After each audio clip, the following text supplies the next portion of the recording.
Queridos estudiantes, reciban mis cordiales saludos. En este material estaremos analizando los procesos de influencia social.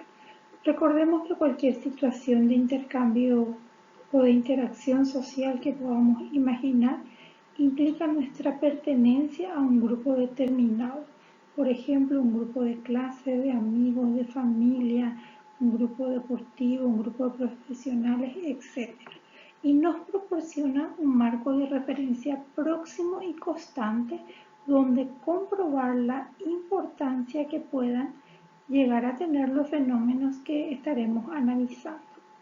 Una consecuencia indiscutible de la situación de continuo intercambio e interacción que establecemos con nuestros semejantes es que estos influyen poderosamente en nosotros y nosotros en ellos. De modo que nuestras opiniones, aptitudes y comportamientos son en gran medida un resultado del proceso de interacción e intercambio con nuestros grupos de pertenencia y de referencia.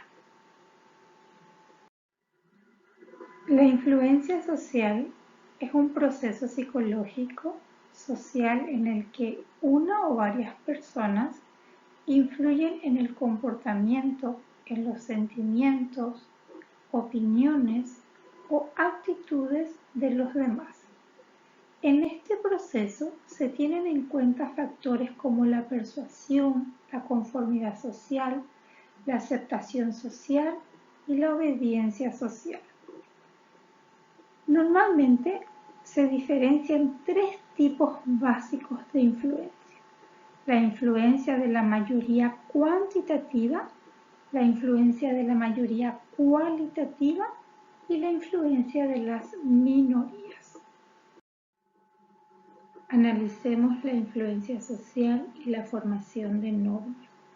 Estudiaremos inicialmente el efecto autocinético propuesta por Sheriff. Sheriff halló que cuando los sujetos eran sometidos en grupo a una situación, los juicios perceptivos individuales tendían progresivamente a converger, es decir, se tendía a formar una norma grupal fruto de la influencia social mutua. Igualmente, si el experimentador emitía sus juicios perceptivos hacia una determinada dirección, los otros tendían a seguirla. A partir de estos estudios, se concluyó que la base psicológica de las normas sociales establecidas, tales como estereotipos, modas, convenciones, costumbres y valores, reside en la formación de marcos comunes de referencia como producto del contacto mutuo de la influencia entre los individuos. Es decir, el contacto e influencia mutua de los sujetos les conduce a la formación de marcos comunes de referencia, que son el origen de las normas sociales. Con relación a la formación de normas como proceso de influencia social, podemos analizar el proceso de formación de las mismas.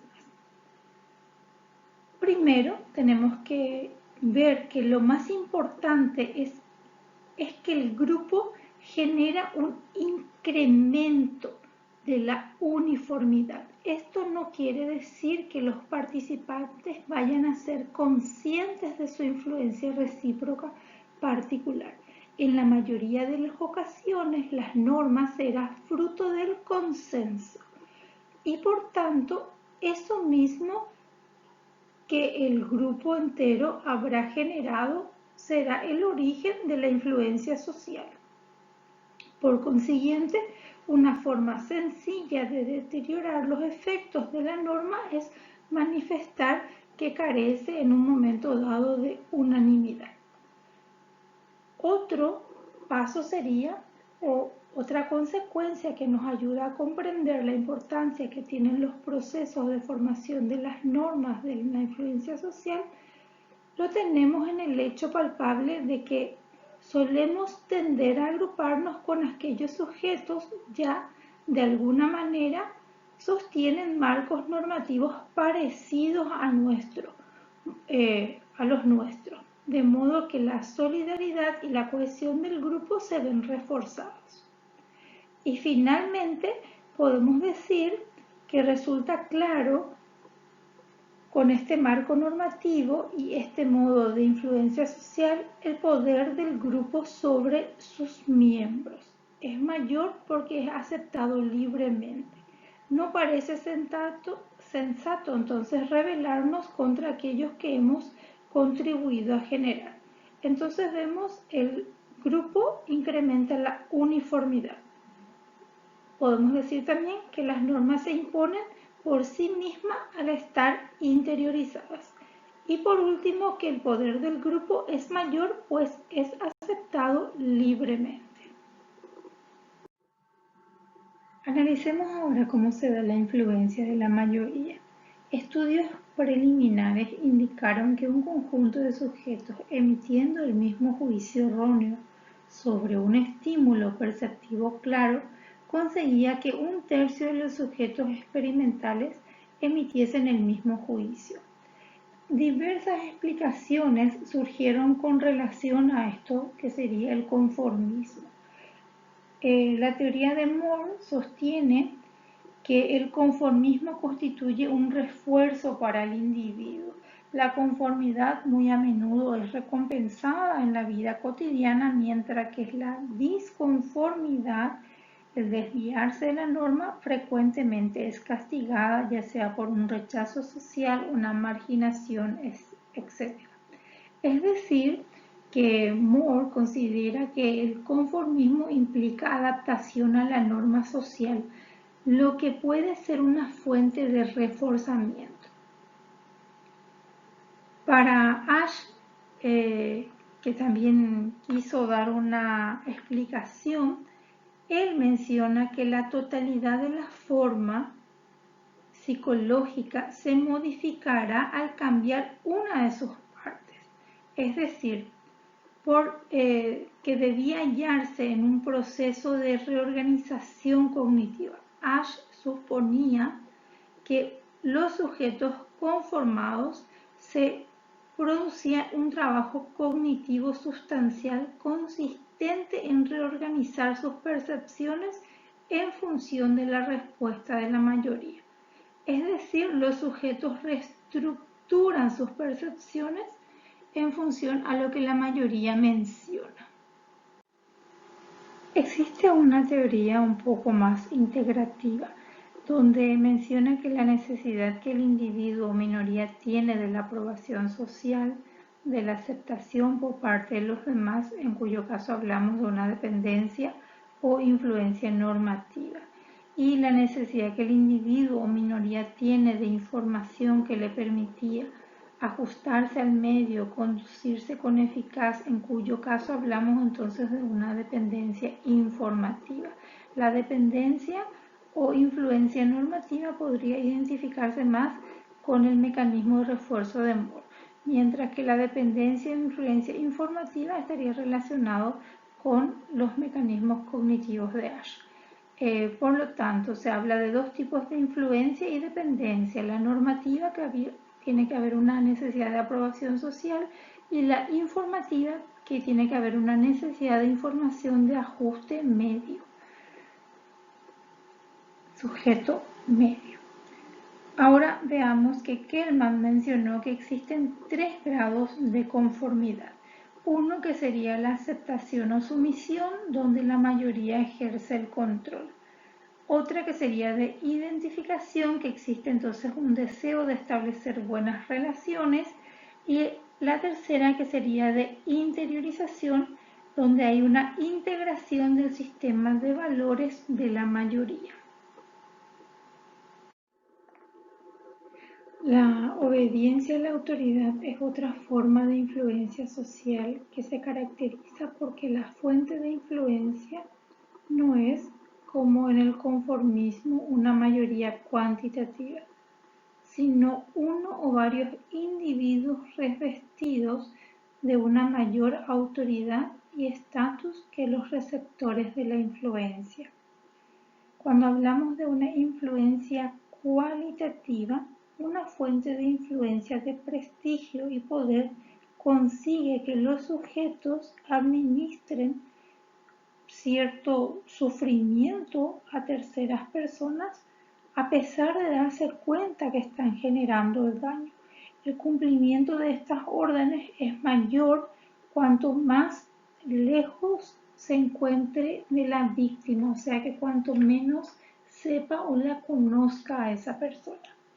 La obediencia entonces a la autoridad como norma muestra claramente no solo la influencia, sino la sumisión total que puede llegar a engendrar una autoridad, sobre todo si es conocida o reconocida socialmente como tal y si la situación favorece ese reconocimiento.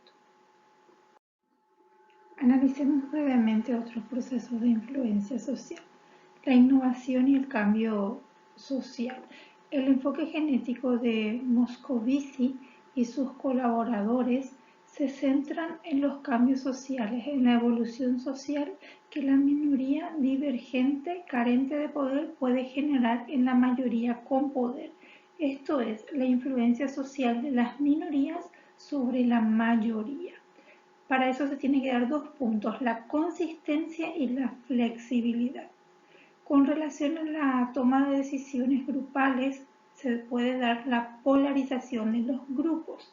Esto quiere decir que se han utilizado tradicionalmente dos conceptos desarrollados para dar cuenta del conformismo. Uno es la influencia o dependencia normativa y otro es la influencia o dependencia informativa.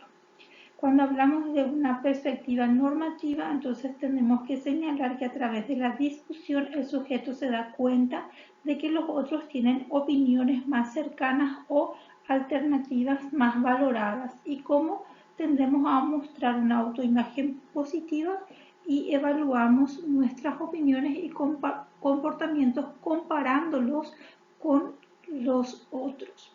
Y la perspectiva informativa sostiene que la discusión grupal genera argumentos que, si coinciden con lo que yo sostengo individualmente, refuerza la postura a estos. Con relación al contagio conductual, la persuasión y el adoctrinamiento, recordemos que el contagio conductual es un proceso de influencia social basado en el modelado y explica diversos fenómenos de comportamiento colectivo, agresivo o simplemente desinhibido.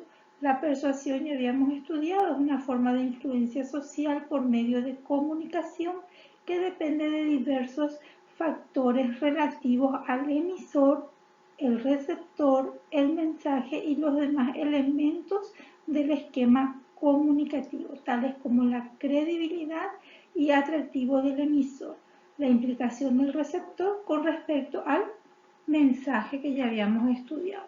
Y con relación al adoctrinamiento podemos decir que corresponden a los lavados de cerebro. Tipos rígidos de educación pueden generar adoctrinamientos. Se establece entonces como una situación totalmente asimétrica en la que uno posee todo el poder de influenciar en el otro. Te invito a que puedas profundizar leyendo el capítulo 9 del libro de Baró y el capítulo 13 del libro Introducción a la Psicología Social de Gaviria, Cuadrado y López Sáenz. Por la atención, muchas gracias.